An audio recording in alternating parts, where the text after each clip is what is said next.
This is a set review of a monster truck, I believe. And we got this teeny weeny character that I have in my hand. Looks pretty cool. Let me get it on camera. Yeah. Then you just put him in his monster truck, right? What I really like about it, there's this thing that launches in, that's activated by his bumper. And then, see, this gets in the car. There's this thingy.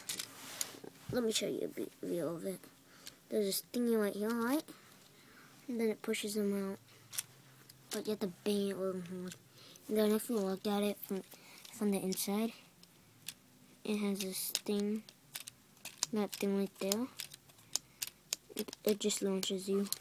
And if you take a look at the bottom, there it is.